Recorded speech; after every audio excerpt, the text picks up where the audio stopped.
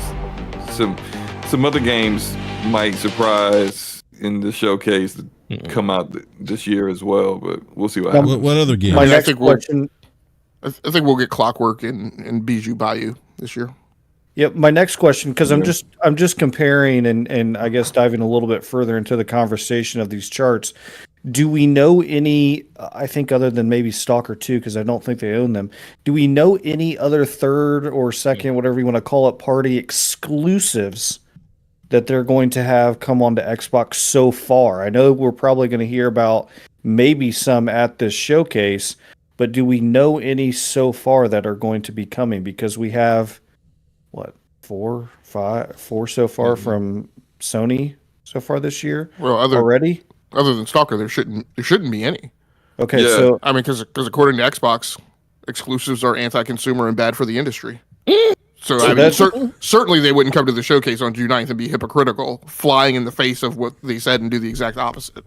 right, Well, so if they're exclusive, they're all timed because they're all going to PlayStation eventually. So right, I'm just for slow-mo.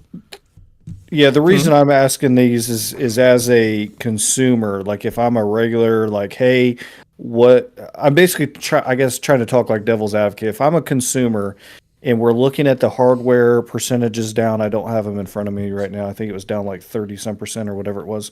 If I'm looking at these charts, right, and I want to become a more informed consumer, and I don't see Xbox or Microsoft on here as the publisher, and I see Sony on here 4 times on here, I think looking at these charts and stuff, it's very hard to deny that if I am a consumer who's wanting to become more informed about where I want to purchase and what I want to purchase, and I start looking up these charts of games and where they're at, and I start trying to understand that, these lists are pretty damning for Microsoft.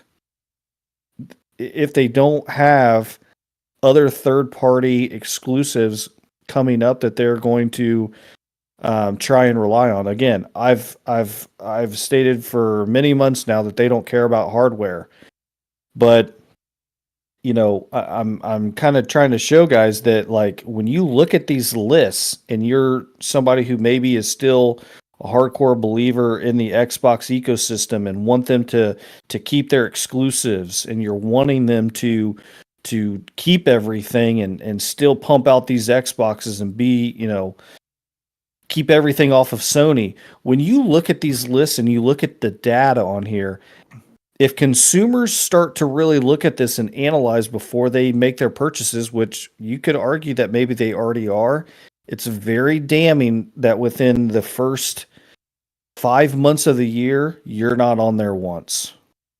Well, and just a further on question, I mean, how long? So part of that problem and part of that obfuscation is because Xbox is allowing Activision to be Activision and Bethesda to be Bethesda. So part of my question too that I'll tag on to that is how much longer before there's a complete and entire rebrand and there's a internal corporate strategy and email that goes out that talks about one Xbox, and before all of these publishers get labeled Xbox.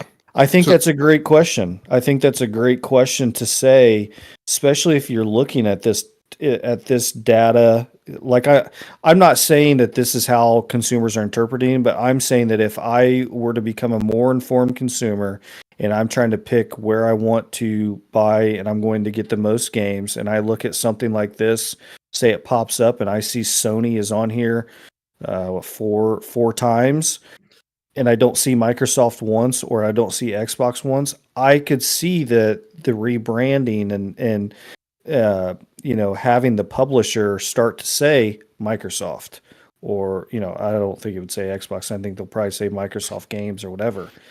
I think that that's another caveat to them expanding and taking their games into other places, is we may start seeing that with these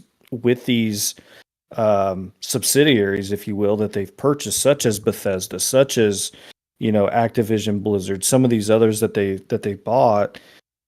It start to say Microsoft Gaming on there, because this is also stuff that people in those corporate levels and the shareholders, they're going to look at this stuff at some point and see why is our company that we're investing money in, which obviously Microsoft is much bigger than just their gaming, but if you were just limited to gaming only and you're looking at this list, that is a blatant miss for that company to not be on here. And I think that in the way that they market it and in the way that they become a publisher, if that's, seems to be the route that they're going, I could see them rebranding that and pulling everything in under the Microsoft Gaming for that, because it looks good.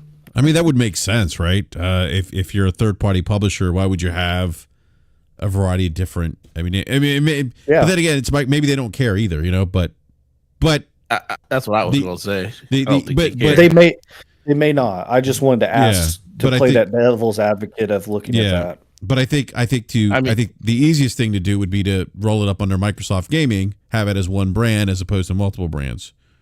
But they may not even care. The Microsoft Gaming brand in Xbox in general doesn't have a lot of brand power compared to. I was about to say that the properties that they've acquired. Yeah, I was about to say you would actually be hurting them. Like Activision's a household name, Bethesda's not as much of a household name. I think those are maybe right. Like what do they do? Yeah, I would almost say, and this is going to be a bit out there, so just let me get a little loose and a little crazy. Oh, here we go. I would start asking the question: should we just rebrand the whole thing Activision? It is the longest lasting name brand that they have under their umbrella. It goes all the way back to the beginnings of the console industry. Activision was formed by a bunch of developers who left Atari and struck out on their own. I personally think it holds far more weight maybe at this point than the Xbox. So the question I'll ask is, does any of this even really matter? Because the reason Xbox is in the situation it's in is because they told people they don't need their system. It has nothing to do with the name of anything. It's just the fact that you're telling people you don't need this. So when then on top of that, you have a subservice that is basically anti-buying games. So when you see a chart like this come out, of course it's going to be slated in one direction, because everybody that's on an Xbox, most people are buying it, getting it through Game Pass, and those numbers aren't being counted as sales and stuff when it comes to like MPD or whatever the hell it's called now. It's just like, does it really matter that it says Xbox, Activision, Bethesda on that balance sheet at the end of the day? These are top games played. So this isn't, I'm not even looking at a sales chart. I'm, the one of them is a sales chart, but this other one. Yeah, I'm talking about the sales chart. Yeah. Oh, then I could understand what you're saying. If they're strictly going by the purchases, then yes, I could see it being lower. I'm just saying that from a consumer standpoint, if a consumer were to look at this, I'm not saying that they dive into this, but if they were to look at this and say, hey, I want a console where I'm going to be able to get, new games coming over, and I get on here and I look and I see Sony on here 4 times, which technically you could argue 5, but they, with Square Enix, but it doesn't say Sony, that, Microsoft is going to have hardware to some extent, right? They're not just going to do away with hardware completely, I don't think. I mean, maybe they do. I don't know. I could be wrong. But if they want people to still get into their ecosystem to some extent, I just think that when I look at this, if I'm a consumer and I start looking at these things, I'm like, damn, why would I buy Xbox? I don't even see them releasing any games on here for their consoles. And I think that from a marketing standpoint, like, Logic was saying, I do think that matters to an extent of where it says publisher. They're going to have to figure that out. And, maybe they don't care. I don't know. I think it only matters if they I don't think they care. I think it only matters if they make a drastic change in their fundamental view of the console side of it. If they care about that and they actually want to, because they don't promote anything. It's like, Right. it's like the only way you see a promotion is if you already have an Xbox. How does that help anybody that doesn't have one? But as the publisher goes, how if they want to take over and be this very large publisher and move this, do you publish as each individual entity, like, hey, it's Activision, hey, it's Bethesda, hey, it's whoever, or do they rein that in under Microsoft Gaming so that they start to build that name brand recognition, if you will, of being that publisher? Like, what? I guess that's what I'm trying to get I to think the if root they of. go full publisher, then they do that. I mean, Mhm. but until that moment happens, I mean, I agree. I'm not, I'm not disagreeing on any of it. For 'Cause sure. I'm just trying to strike that I feel, conversation. I feel like for years they should have unified this umbrella a long time ago. But this has been going on since 2018 with all these studios, and For sure. 2020 when they added more, and then they just added a sloth more, and then you got Saudi out here saying we ain't done yet, and I'm sitting there like, okay, well, how big is this umbrella gonna get, and how long are you gonna keep these different divisions underneath that umbrella? But it's interesting that even Microsoft under their financials, they recently just started labeling gaming as its own separate entity inside of that. And guess what? We all knew it, because as soon as they started seeing data from ABK and they saw that was going to hit those books, and they was like, yo, this can be on its own. And that's when they started doing. So maybe now that they're starting to see what the data of gaming by itself truly is, maybe they will start analyzing and doing that. I just think it's not a hurry and a rush for them, because it's like they're still telling people that they don't even need consoles at this point. So that's the biggest thing that they need to kind of figure out. What does the console look like? And people keep asking, like, well, why do they keep talking about hardware? I keep telling them, I was like, listen, they want to see what the bottom of Xbox looks like right now. They want to see, like, if we were to bottom this thing out, is our unique user base 10 million, 20 million people, maybe 25? If we bottom it out, is it, and then once they do that, is it worth catering to that 25 million or 20 million people? Are those people going to be more of the subscription, or are there going to be some people that buy games? I think all of those things are going to kind of be the litmus test that they're going to kind of use over the course of the next 2 to 3 years until they come out with a next gen system. And then I think that will kind of tell the story of what Xbox's viewpoint on consoles are going to be going into 2030. Because if it bottoms out to the point where it's not feasible for them to make a console anymore, that's when I think you see the whole narrative of the publisher side of it just taking over. And then that's when I think they unify everything. Because at that point, it's not a console anymore. It's a brand. And then it might just be Microsoft Gaming at that point. And we get back to those rumors of them rebranding everything that people kept seeing on websites and stuff.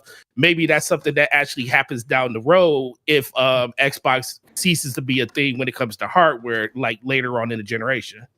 Yeah, it's definitely interesting. I look forward to seeing what they do, and I wanted to see what your guys' thoughts were on that. Oh, good points. Good points. So I think the branding question goes beyond the console. Like, eventually, I mean, I in fact, I would even argue today that the name Phil Spencer actually holds more weight than Xbox itself. But eventually, Phil Spencer is going to go away, and a weird thing in negotiations and interrelationships between companies, like when you walk in the like people have to have a label when they walk in the door. Mm-hmm. And you're at this point where you're muddled and muddied with Xbox, Bethesda, Activision. I think you're starting to tread on having kind of the Google problem, right? But the weird thing about Google is there's strength enough in that brand name that in general, we don't forget that Google owns YouTube. No, yeah, that's true. Right? But I think there's a lot of people who, and the question is, how do they want the strategy to play? Right today, and I think today it actually works in their favor. People go to play Call of Duty and they don't think about Activision being owned by Xbox. They just go to play Call of Duty, and they harmonize with the Activision brand label that goes on that. But when it comes to the fact that a lot of Microsoft's language and a lot of Xbox's language is about them not being a consumer force, but being a B2B force in the gaming industry, then branding, strength of name, that type of stuff, I think starts to play a little more importantly. where you go back to Sarah Bond's interview at the beginning of 2022 and the things Phil Spencer said at the end of 2022, which is a lot around they want to be the person you have to go through to get the games. And they want to build a platform where you can create, build, deploy, operate, monetize, the big part of that being the M, your game in a singular Xbox fabric, Microsoft ecosystem. Because then that's going to force all the other publishers to say, hey, if I'm EA, why am I doing my own thing when I could just go get the Xbox stuff and use that, right, to create, build, deploy, operate, and maintain my game? Why am I standing up my own servers? Why do I have this problem every single time I go to launch a live service game that I always underestimate the total number of servers that I have? Even though Xbox did the same thing with Pal World, which I don't really understand, but that's a separate topic. So I just feel like at some point that unification of a brand will need to play, in ways that kind of, that Siege was asking about, that those names maybe need to be unified. But I don't think consumers care. I actually don't think Microsoft cares either. I think they don't care because they've never been really good with branding to begin with. They're a company that's became the richest company in the world. Depending on the day, they seem to go back and forth, but they did that through productivity and utility services, software that people need for work. And it doesn't matter how you brand it. Your company bought it because it's the best product out there for you to get your job done, so you use it. Mm-hmm. It's very different than entertainment.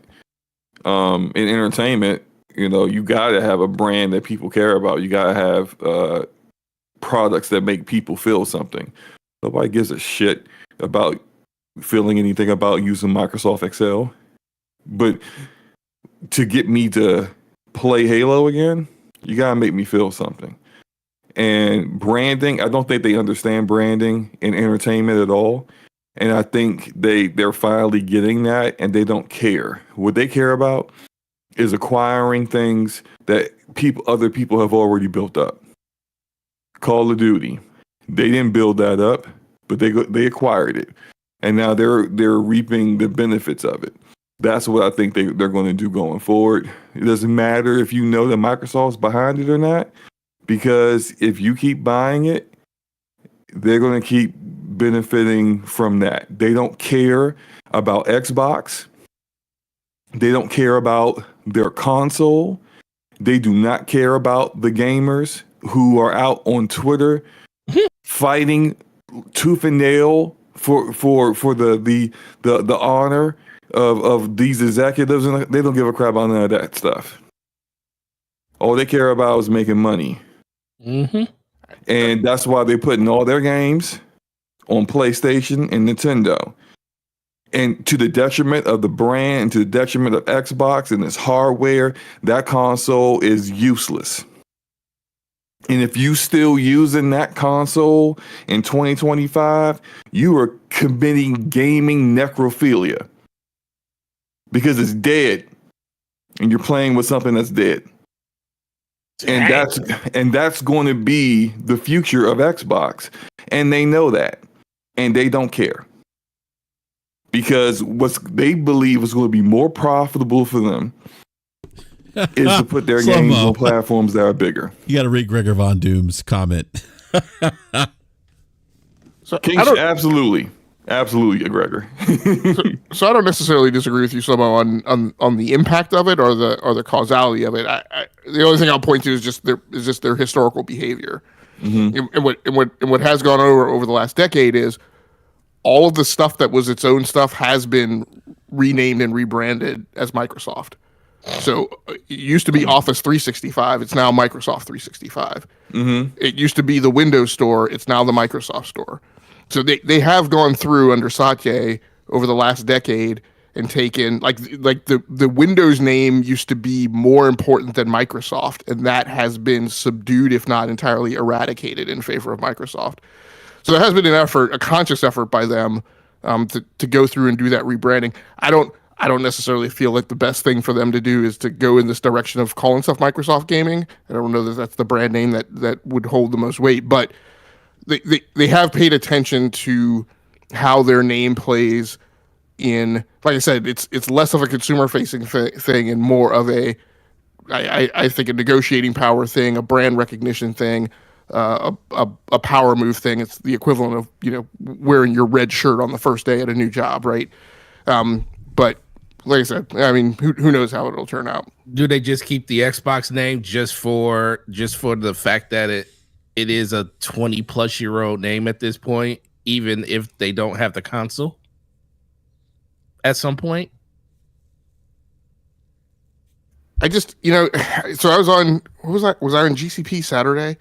I think one of the questions that I really wanted to ask them is like, because I can't remember exactly what topic we were on, but like, what does Xbox mean anymore, right? What is the identity?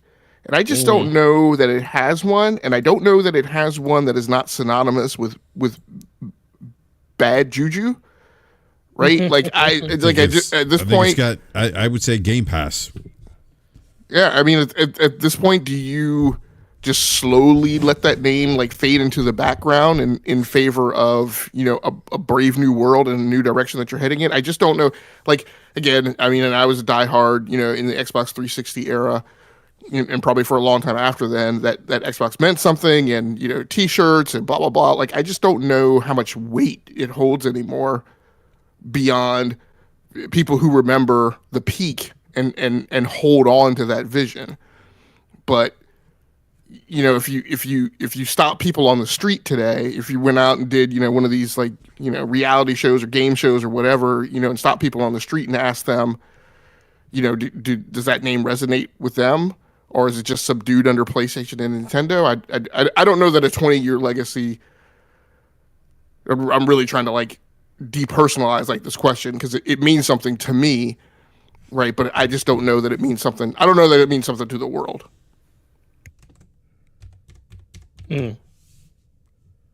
So apparently, every week we're doom and gloom. Like half of it's talking shit every week. What?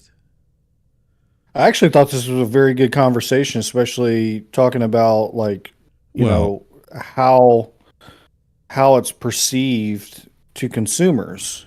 I think that is very fair to look at and fair to ask, because Xbox is in this, I guess you call it, transition period if you want, and trying to figure out like they are obviously taking games over to what most would consider uncharted territory. So I don't think that aspect's doom and gloom. I think it's opening up and saying, hey, look, what. How are they going to market themselves going forward? Because brand recognition has power. It has weight. I mean, you look at Nike, you look at Adidas, Gatorade, Powerade. Like, brands mean something. So I think being able to look at and analyze the data, some people don't like to do that because the data doesn't always show what they want it to show. Well, this is what. I'm sorry, Detective C's. I gotta no. Go ahead. But this is, I think this is the issue with this one particular person in live chat who's getting his panties in a bunch because he feels like we're being negative. No, to Detective C's point, we're springboarding the conversation off data, off the company's strategy now, the obvious pivot, which should be obvious to you in the chat who's saying this. Right? Like we see what's happening here. So we're having a conversation of what's next. That isn't doom and gloom. We aren't saying that Microsoft's getting out of the gaming business and the sky is falling. And if you feel like we legit talk about the same stuff, go watch some. Why are you here? Why are you here? Go somewhere else. There's plenty of other shows that will massage your Xbox teat for you. Oh, man. That would give you that nice green bukkake that you're craving. Just go there. Don't come here. Sorry. NPD numbers just came out today. Are we supposed to not talk about the NPD numbers? Yeah, like exactly. Like we're talking about NPD. We're talking. I mean, again, if you don't like it, just go somewhere else. I'm telling you to go somewhere else because you're complaining about the fact that you perceive that we talk about the same things, or that we're being doom and gloom. Clearly you don't like it. You're voicing a problem with it. So why are you here? Sorry, I just like that kind of stuff is annoying. Like, just be a grown person and leave. I think just go somewhere else. Well, the question I have is, what do he want? What do they want people to talk about? Because it's either you're going to talk about the things that are actually happening, have an opinion on it, or you're on a podcast listening to a podcast where everything's okay and nothing's wrong. And here's the thing, Forte. You're hold on, Forte, always hearing the same thing no matter where you go, either good or bad. So here's the thing, Forte. We talked about ID at Xbox earlier in the show. We talked about I know. I was listening to it. We talked about the games they showed there. We said, hey, that there were some games that they showed at ID at Xbox that we enjoyed or that piqued our interest. The prior week we talked about Sea of Thieves and the success story of Sea of Thieves, and we gave Rare its flowers for really turning around that game. I mean, so like BRAP, while you were gone, I went on a pretty lengthy soliloquy about why you should, if you love your Xbox, why you should continue to love your Xbox, right? Why you should not be deterred by sales discussion or market data. Like you made your choice, and you made your choice again. I'm repeating this for a lot of people who heard it, but for this person, once again, I'll say it. It must be somebody who's already crossed my threshold because I can't see it. So it must be somebody that I've blocked. So I'm like, look, you went out and consciously and deliberately made a decision and a choice to buy a thing that you knew doggone well was not the market leader. You knew was not the popular choice. You knew was a choice that probably in your own mind, and I'm not saying you were wrong, was a choice that cut against the grain. It was not what everyone else was doing. You chose to, again, in your own mind, not saying you're wrong, to not be a follower. Like, hold on to that choice. You did a conscious, deliberate thing. Hold on to it. But by the same token, don't let your feelings be hurt because somebody's discussing sales data. There's nothing you can do about that. There's nothing I can do about that. I think he's a bit upset because I said that playing on Xbox in 2025 would be gaming necrophilia. And hey, look, so you I understand. You got everyone upset, Slomo. It's your fault. About that. It's your fault, Slomo. But I don't. You were take kink it shaming. back. You were kink shaming. I'm not kink shaming, but I don't take it back either. I think that's like it's. Maybe that'll be in Baldur's Gate 4. I mean, we could fuck a bear in this last one. Maybe that's going to be the next one. But look, you every quarter, every financial that comes out, hardware's down. Mm-hmm. They have said that Amy Hood said don't expect that to change the next time we post financials. If the hardware's down and it's tracking behind Xbox One, which they call a failure. Mm-hmm. I mean, this is the reality of things. Like I'm sorry if that offends you, but it is what it is. And just because you don't like people to say it doesn't mean that like your Xbox is going to stop working.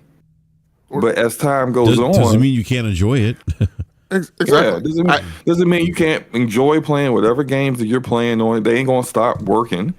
But don't be surprised when more games are skipping the platform, and it's always the same reason, because they feel like there's porting the game to that platform is counterintuitive. It's not really selling. Games don't really sell there, so why do we do it?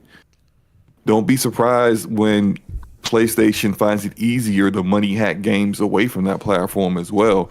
If you are a Xbox console gamer, you're kind of in a position where they're putting the games that would make that console unique in other places. In a sense, considering the way things have been going so far with the first 4 they've done, you're almost kind of like beta testing the PlayStation version. Because you're not getting all the features, you're not getting all the content, and then it comes out feature complete, content complete, and running better on the PlayStation. At 60 frames per second.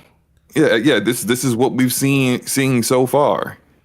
So if that is the case, I mean, not telling you to sell your Xbox, but that's the reality of the things, and that doesn't mean they're not going to stop making hardware. I mean, clearly they're working on the Xbox handheld, and I feel like the only reason right now they may be confident in new hardware is that they believe they got something that might be truly unique on the market. And I hope it is, and I hope it does well, because that would definitely be somewhat of a game changer for things in the current dynamic that the console market is in. But it doesn't change the reality of the Xbox Series consoles. And saying, well, you guys are negative every week, well, I mean, is there something positive to talk about? I don't know, man. I think you let us know. Yeah. I mean, anyhow, Hellblade 2 is not out yet. Hellblade 2 is awesome. I'll be on here talking about how good the game is. Absolutely, we absolutely will. But look, gentlemen, I do need to wrap up the show here. It's almost 11:30. I want to be mindful of everyone's time. I want to give a big shout out to everyone in the live chat. Thanks so much for hanging out with us this evening. Please do me a favor, smash that like button if you haven't done so. And if you're new, subscribe, hit the bell notification so you're alerted when we go live. And I also want to give a big thank you to our guest this evening, returning guest, Detective Seeds.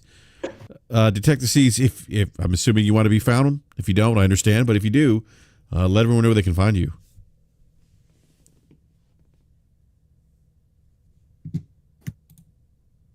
Did we lose Seeds?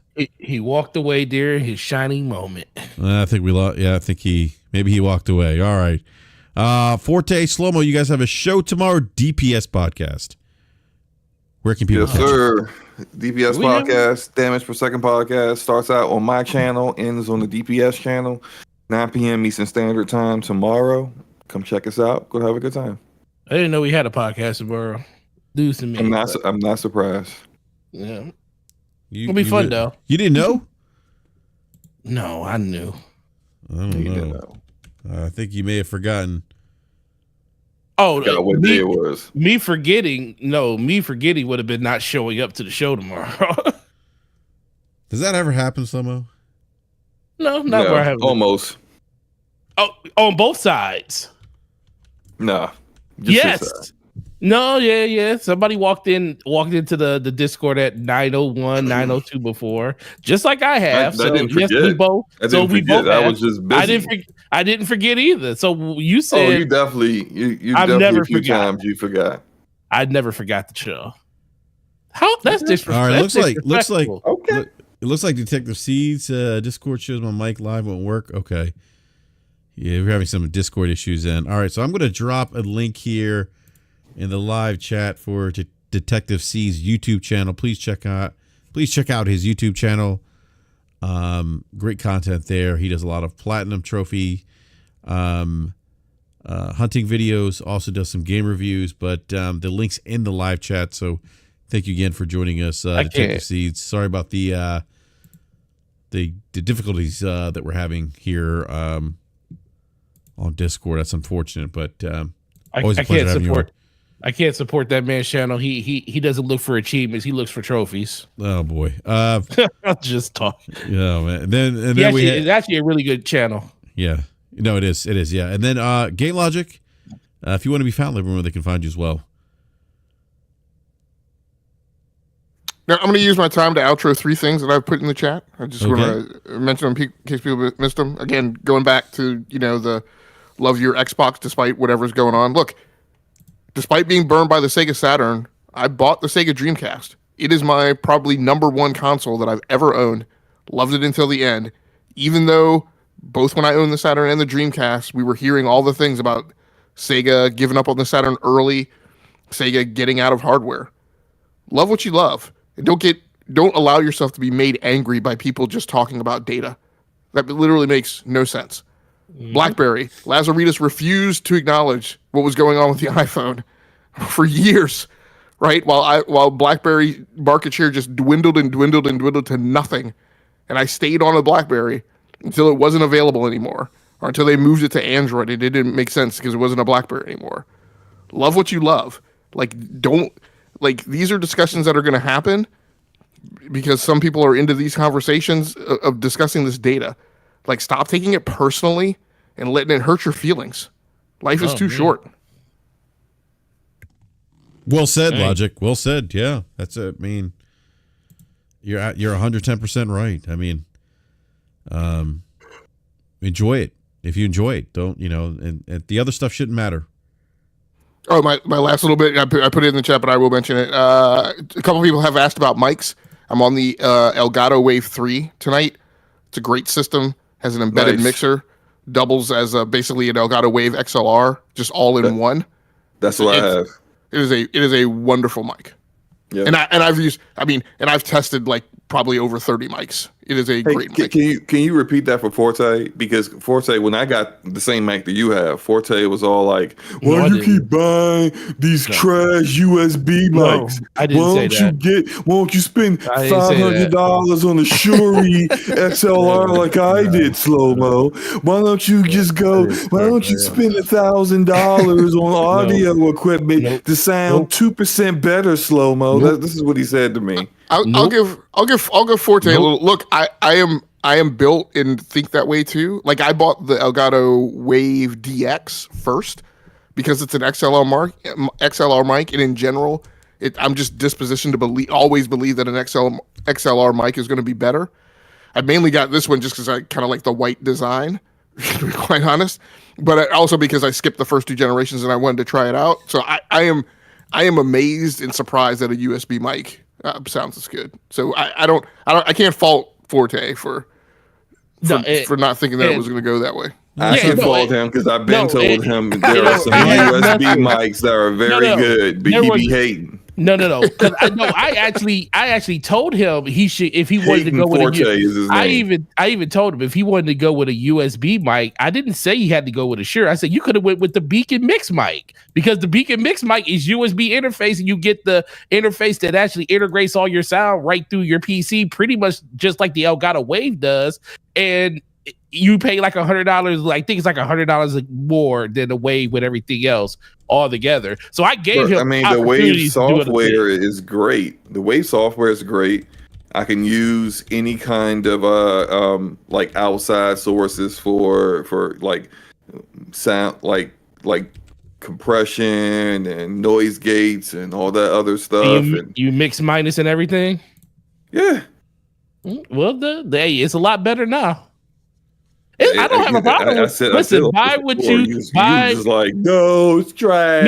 No. I do that to you because you spend exorbitantly amounts of money for things that you heard me. See, Forte, you just crossed the line. We don't do that. We don't pocket watch. Forte, you always pocket watch Slow-Mo. I'm really confused by this. Like, first it was the GPU thing. Now it's mics.